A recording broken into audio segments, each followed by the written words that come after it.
Nós vamos falar um pouquinho sobre os chakras, que são os vórtices energéticos que nós temos no campo áurico.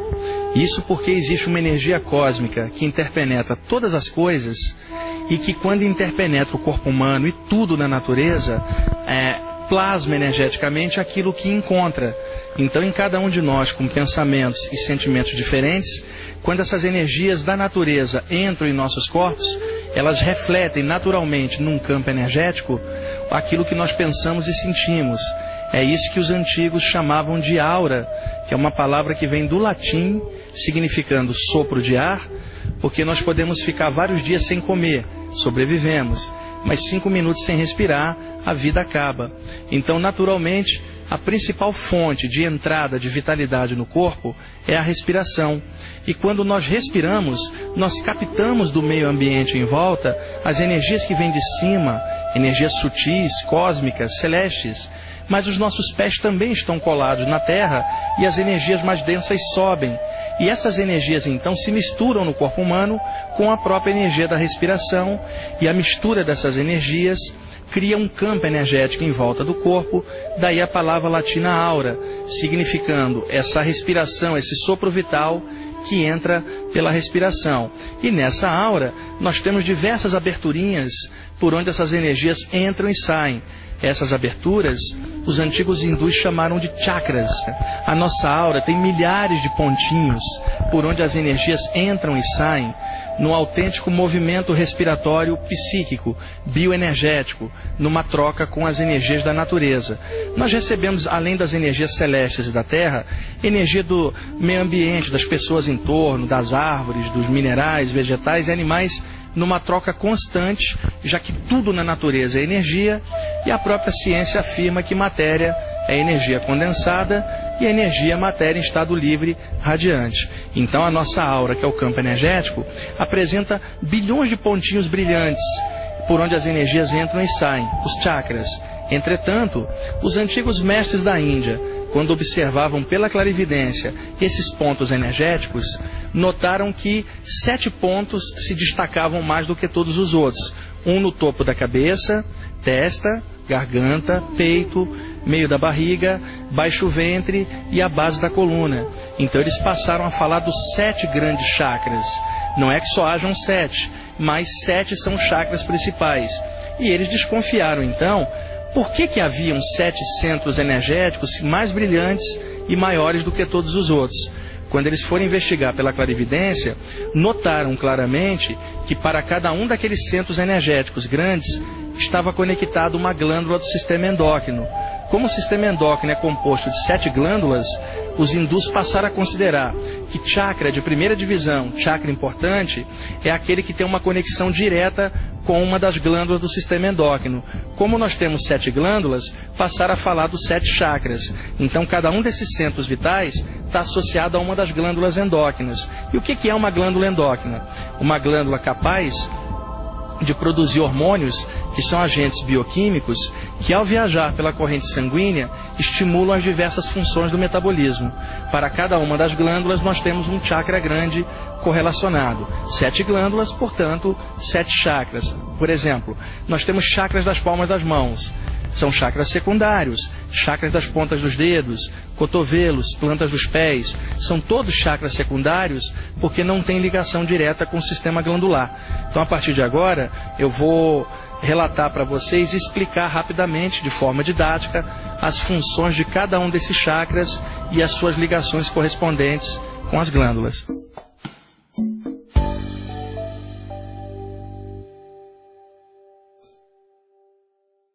Bom, no conjunto de chakras, eu vou começar pelo topo da cabeça, e normalmente quando se faz estudos de Kundalini, que é a energia que vem da terra e sobe pela base da coluna, e que através de práticas yogis pode despertar diversos estados de consciência profundos e capacidades parapsíquicas, num estudo desses, começa-se falando do chakra da base da coluna e vai subindo. Entretanto, como é apenas um estudo sobre os chakras e não sobre Kundalini, eu posso começar por cima também, pelo chakra mais elevado, que está bem no meio do alto da cabeça, centímetros para fora, por onde entram as energias que vêm do espaço, do Sol, energia cósmica.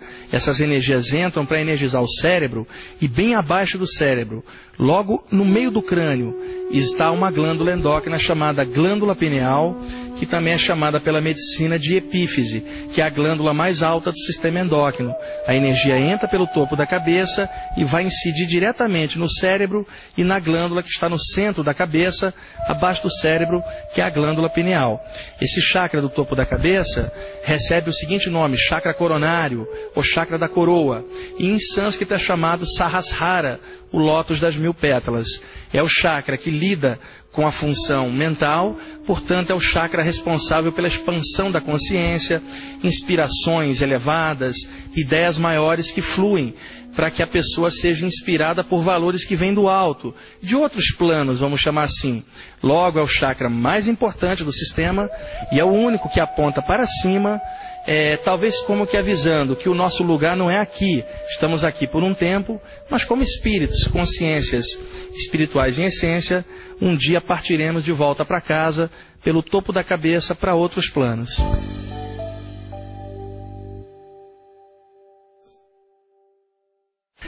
O segundo chakra descendo é o chakra frontal, na altura da testa.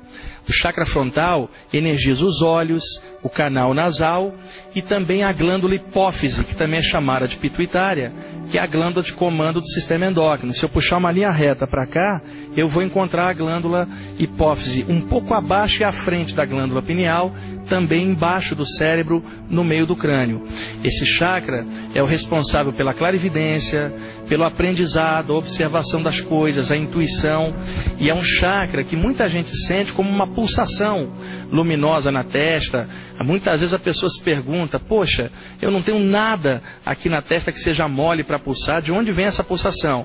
É justamente a pulsação desse chakra da testa, que é o mais simples de trabalhar, porque como está perto dos olhos, e o sentido da visão é um sentido que a gente usa muito, exceção do cego, e o cego utiliza muito o sentido do tato e da audição para compensar a falta de visão, e em nós que enxergamos normalmente, 90% da energia mental escapa pela visão. Então a tendência nossa ao fechar os olhos é trazer as imagens para uma tela mental frontal interna, justamente sob a ação do chakra frontal.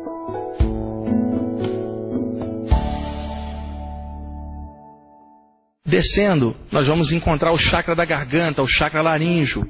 Esse chakra energiza cordas vocais, laringe, faringe, traqueia. Como energiza as cordas vocais, é o chakra responsável pela comunicação.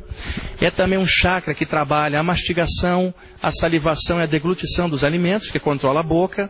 E também controlando a laringe, controla a parte média da respiração. Então, além da comunicação, esse chakra trabalha uma parte da respiração e uma parte do processo da alimentação, que começa na boca, na mastigação, deglutição e salivação. Esse chakra é também o chakra responsável pela expressão artística da pessoa. A pessoa cria na mente ou no coração e ela tenta expressar. Então, se ela não vai escrever ou falar, ela acaba pintando, desenhando ou fazendo uma escultura. Então, esse é o chakra responsável pela expressão artística de dentro para fora. No caso de médiums que desenvolve a psicofonia, esse chakra é muito importante nas sessões mediúnicas e também importante para todas as pessoas que se comunicam, e têm a expressão artística correspondente. A glândula que está ligada ao chakra da garganta é a glândula tireoide, é a glândula de purificação e desintoxicação da corrente sanguínea.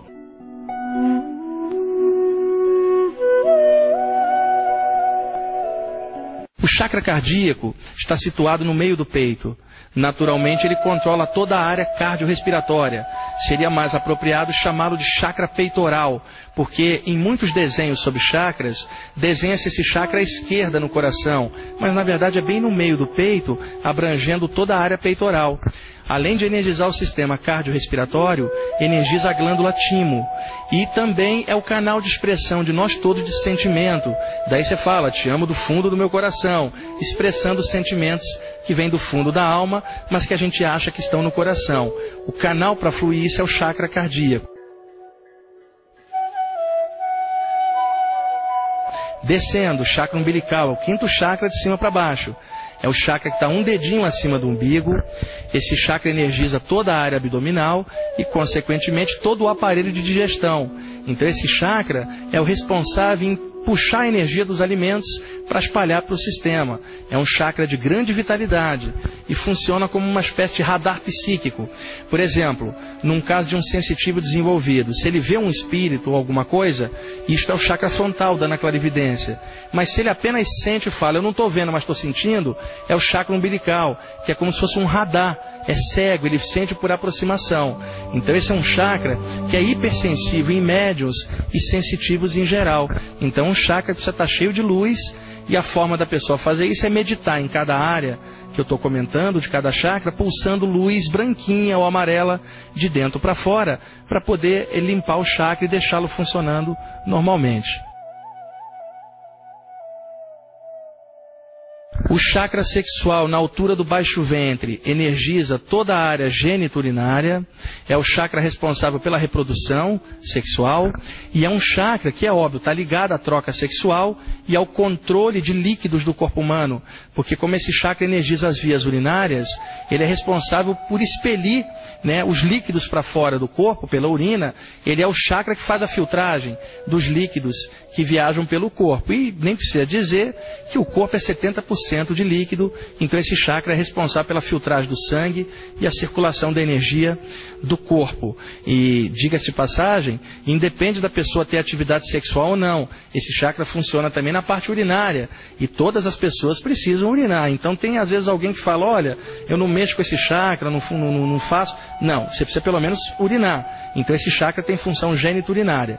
Outro detalhe importante, muitas escolas espiritualistas ocidentais evitam de falar do chakra sexual por motivo de pudor sexual. Mesmo nós estando no século XXI, ainda tem gente com a mente presa que não encara a sexualidade de frente. Então, para evitar isso, vários grupos substituem o chakra sexual e passam a falar do chakra do baço, que é um chakra secundário que está em cima do baço, que é chamado também de chakra esplênico, porque baço em inglês é spleen, daí o nome esplênico. É um chakra em cima do baço que capta energia para dentro da corrente sanguínea. Só que há um pequeno detalhe, o chakra do baço não está ligado a nenhuma das glândulas endócrinas, por isso não é considerado um dos chakras, um dos 7 principais, embora algumas doutrinas tenham colocado ele como um dos chakras e cortado o chakra sexual para poder justificar a contagem em 7 chakras.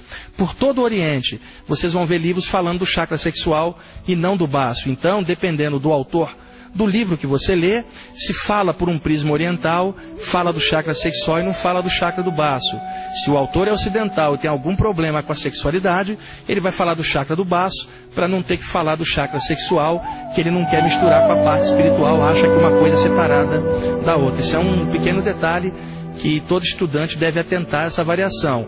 E aí alguém pergunta, e qual é a verdade? É o baço ou o chakra sexual? O chakra sexual está ligado com as gônadas, testículos no homem, ovários na mulher. Então ele está ligado com glândulas endócrinas, enquanto que o chakra do baço não. Essa é a chave para qualquer estudante perceber se um chakra é de primeira linha ou não.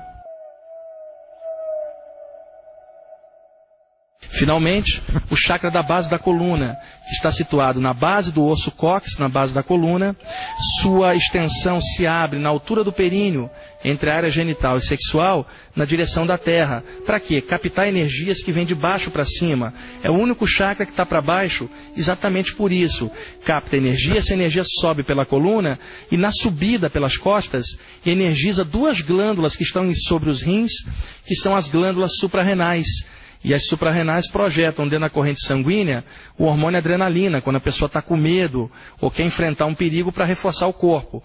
É o instinto de sobrevivência, a descarga de força a mais pela adrenalina feita pelas suprarrenais. Então, quando a energia sobe da base da coluna, ela pega as 2 glândulas suprarrenais em cima dos rins e aí equilibra o sistema da maneira que deve. Então essa é uma descrição bem didática, bem simples, dos 7 grandes chakras, e é claro que cada chakra desses poderíamos levar um tempão falando, mas o objetivo dessa pequena passagem de informação é só clarear um pouquinho para as pessoas sobre os chakras, e existem muitos livros bons que as pessoas podem pesquisar hoje em português sobre o tema. Eu espero que essa pequena explicação tenha sido útil para vocês, tá bom? Um grande abraço.